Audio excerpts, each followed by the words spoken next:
இன்றைக்கி நம்ம சோயா 65 எப்படி செய்கிறதுங்கிறத தாங்க பார்க்க போகிறோம்.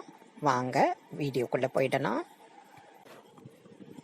இதோட டேஸ்ட்டு சிக்கன் 65க்கு ஈக்குவலாக இருக்குங்க. அதை எப்படி சிம்பிளாக நம்ம ப்ரிப்பேர் பண்ணுறதுங்கிறத தான் இன்றைக்கி இங்கே பார்க்க போகிறோம். இதுக்கு என்னென்ன பொருள் தேவை அப்படின்னா, சோயா 200 கிராம் வேணுங்க, மல்லிப்பொடி 2 ஸ்பூனு, மஞ்சப்பொடி 1 ஸ்பூனு, மிளகாய் பொடி 1 ஸ்பூனு, இஞ்சி பூண்டு விழுது 1 ஸ்பூனு, எலுமிச்சம்பழம் 1, சோளமாவு அதாவது கார்ன்ஃப்ளவர்னு சொல்லுவோம் இல்லையா, அது 1 கப்பு, உப்பு, எண்ணெய் உங்களுக்கு தேவையான அளவு. இது தாங்க தேவையான பொருட்கள். ஃபஸ்ட்டு என்ன பண்ணணும் அப்படின்னா, நம்ம 200 கிராம் சோயா எடுத்துருக்கோம் இல்லையா, அதை நல்லா சுத்தமாக கழுவிட்டு ஒரு குக்கரில் போட்டு தேவையான அளவு தண்ணி ஊற்றி அதோட உப்பையும் சேர்த்து 3 விசில் வர்ற வரைக்கும் வேக விட்டு அதை எடுக்கணுங்க. இந்த சோயா அடுப்பில் வெந்துட்டே இருக்கிற இந்த டயத்தில் நம்ம என்ன பண்ணணும் அப்படின்னா, லெமன் ஜூஸ் இருக்கு இல்லையா, அதை நம்ம எடுத்து ரெடி பண்ணி வச்சுக்கணும். மற்ற எல்லா பொருட்களையும் ரெடியாக வச்சுக்கணுங்க.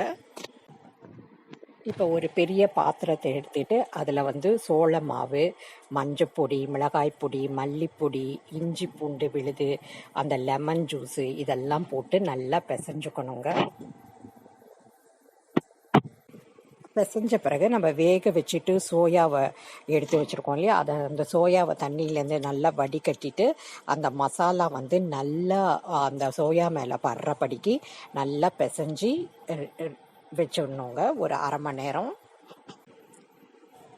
அரை மணி நேரத்துக்கு அப்புறம் ஒரு கடாயில் நல்லா எண்ணெய் ஊற்றி மிதமான சூட்லேருந்து கொஞ்சம் ஹை ஃப்ளேமில் வச்சுட்டு அப்புறம் நல்லா எண்ணெய் நல்லா கொதிக்கிற வரைக்கும் நம்ம காத்துட்ருக்கணுங்க.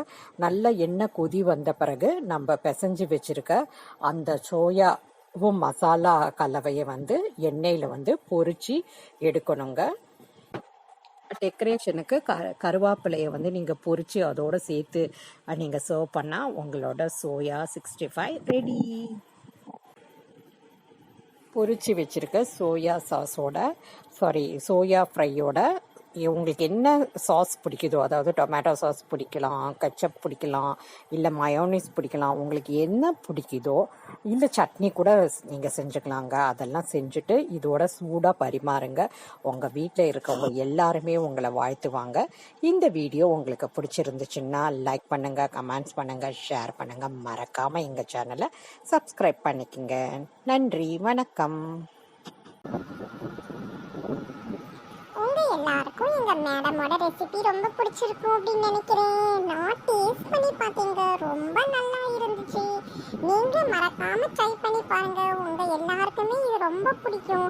எங்க மேடமோட மெத்தட்ல சமைச்சனா டைமும் மிச்சமாகும், ஹெல்த்தியாவும் இருக்கும். என்ன ஃபாலோ பண்றீங்களா? இனிமே கண்டிப்பா நீங்க ஃபாலோ பண்ணுவீங்க அப்படின்னு நான் நினைக்கிறேன். அப்படி ஃபாலோ பண்ணா நீங்க ஹெல்த்தியாவும் இருக்கலாம், சீக்கிரமாவும் உங்க வேலையை முடிக்கலாம், நிறைய டைம் கிடைக்கும் உங்களுக்கு ஃப்ரீயா. உங்க எல்லாருக்கும் பிடிச்சிருக்கும்னு நினைக்கிறேன்.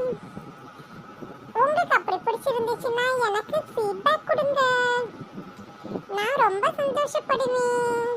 வரட்டா?